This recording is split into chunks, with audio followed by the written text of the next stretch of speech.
Hello everyone, and welcome back to the channel.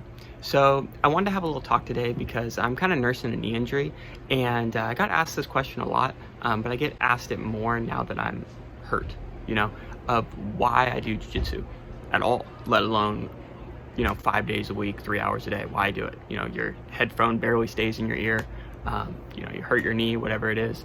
Why? It does raise the question, why we do what we do.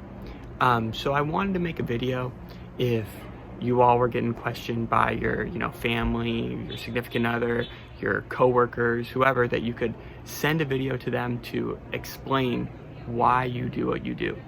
So I was going to name the video, "What Makes Jiu-Jitsu So Addictive?" To kind of like get them to understand why we do what we do, right? And why it's so much fun to do Jiu-Jitsu. But then I just got to thinking, and I think the best way to approach it would be to show whoever is giving you a hard time the value that it brings to them. So not only is jiu-jitsu good for you, it's good for them as well that you do jiu-jitsu. You doing jiu-jitsu benefits them. It brings value to them. So that is the goal of this video, and that's why I named this video "How Jiu-Jitsu Makes Us Better People," or something along those lines. So if you guys agree, I think it's going to be a little bit longer of a video, but if you guys agree with the perspective here, please share it with whoever is giving you trouble, giving you a hard time for wanting to go to jiu-jitsu so much, and hopefully it'll get them to see how it brings value to them, not necessarily to you, but to them. That's the goal of this video. So to all the skeptical people out there, first I want to talk about routine, then I want to talk about presence, which I think is the most important thing behind making this video, presence, and then third I want to talk about consistency. So number one, routine. Why is it important to have a routine? What I believe the importance of routine is routines allow for creativity. Now, a lot of you are probably like, what the heck are you even talking about? So let me explain. It's becoming more and more common where you hear about CEOs that wear the same thing every day. Not necessarily the same clothes, but have the wardrobe of the same thing, right? So they don't have to think about what they wear. They eat the same thing for lunch. They don't have to think about what they're gonna eat. And that gives them more mental capacity to be creative problem solvers for their companies, right? So it kind of sounds silly, but just think of the amount of time you spend wondering what you're going to eat for lunch, or, packing your workout clothes for the next day. And then, you got your workout clothes, so you got to remember to bring a towel. There's just a lot to juggle going on in your mind constantly. So it's makes sense why you're trying to think of a side hustle to do, but you just can't really think of anything. Or this question's been lingering at work for a while and you just can't really come up with a solution to it. There's just so much kind of bouncing around in your head. So the importance of routine and the value that I think these CEOs have found in routine is that it kind of takes care of all the little things for you. The routine does. So you don't have to worry about any of the little things, and it kind of frees up your mental capacity to focus on being creative problem solver, right?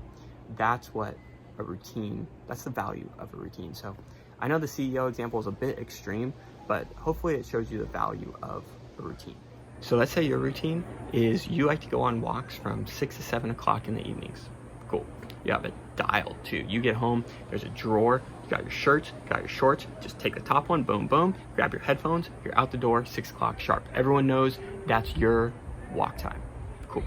You get your exercise, you get your fresh air. That's the time you don't have to think about work at all. It's you time, right? So maybe you're thinking about how you're gonna prepare the chicken for dinner tonight. You're thinking about your kids have picture day tomorrow, so you're thinking about what shirt you want them to wear, what pants you want them to wear. Your friend invited you to a picnic this weekend. You're thinking about, what kind of snack you want to bring to the picnic, and then all of a sudden your walk is over, right? That is the power of routine. Your mind isn't thinking about, oh, should I turn left here? Should I turn right here? You do the same route every single day. Your mind doesn't have to think about where you're walking. Your mind is free to think about whatever you choose to think about, right? We've all kind of experienced that when driving home. You just kind of teleport home from your commute sometimes, and you're just like, man, how did I even get home? And that's just your mind just drifts, So that is the power of routine. It frees your mind. But now you've done that walk so many times, it's starting to get a little boring, right? Getting a little redundant. So, you know, a couple of your coworkers, they're talking about this new Peloton bike, and you're like, man, that sounds kind of sick, you know?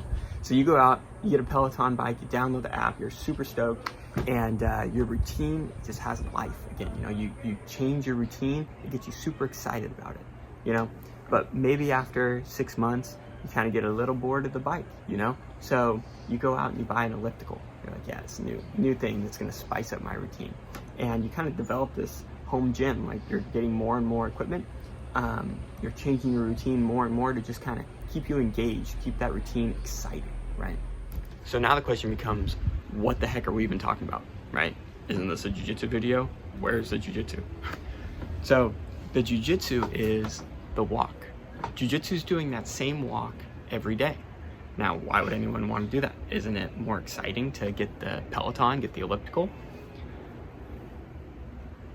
The reason we want to do that walk every day, and this is the most important thing out of this video, there's a whole reason behind making this video.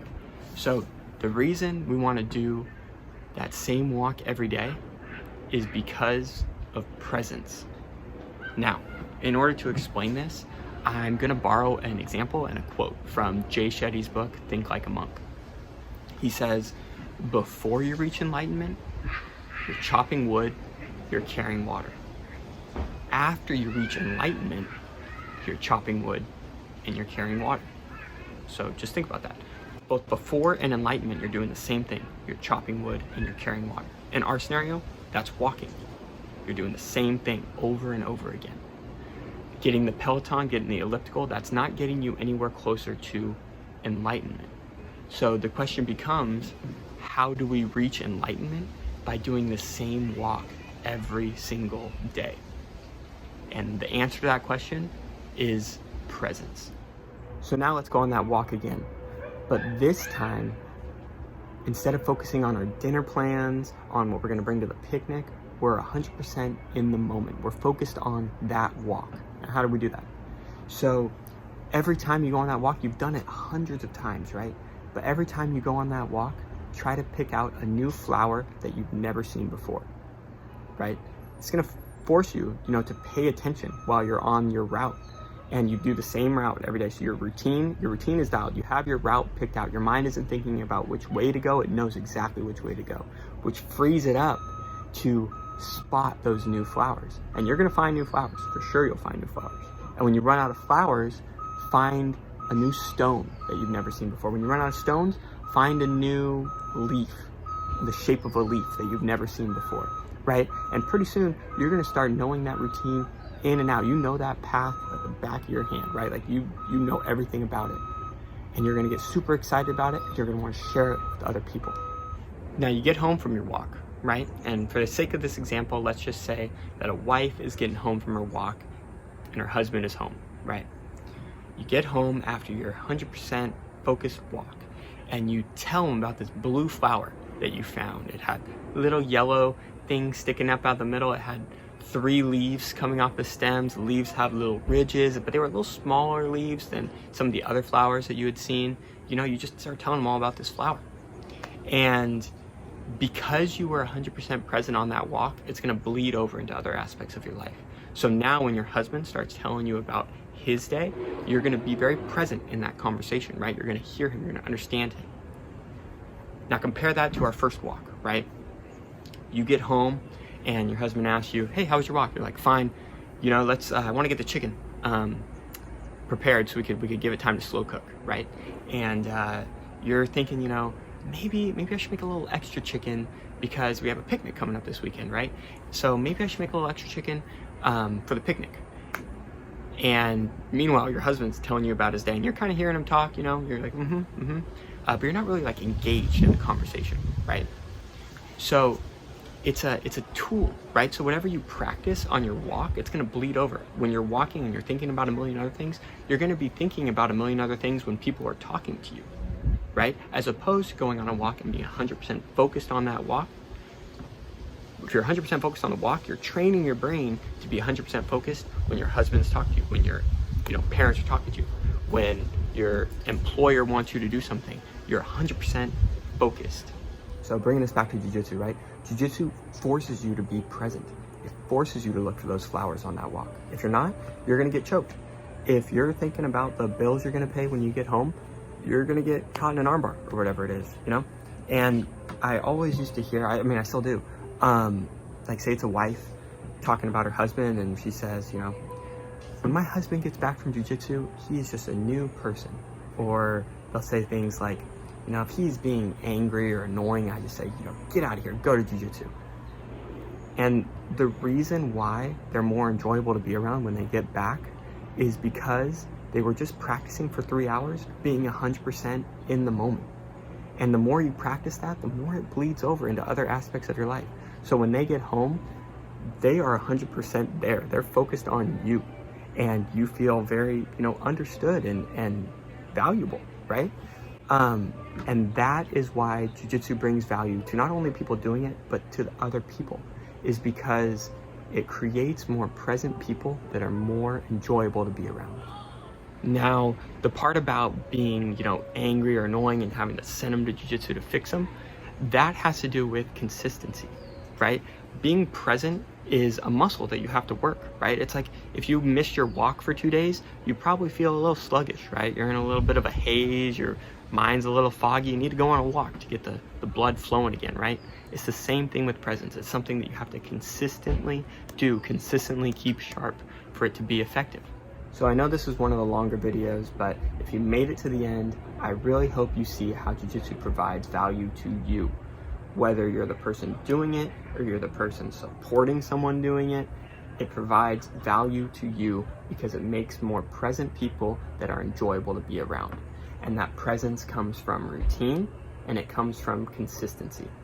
So I hope you guys enjoyed the video. If you agree with what we talked about in this video, please share it with your loved ones. I hope it gives them a different perspective on what we do and why it makes us better people. So we'll see you next time.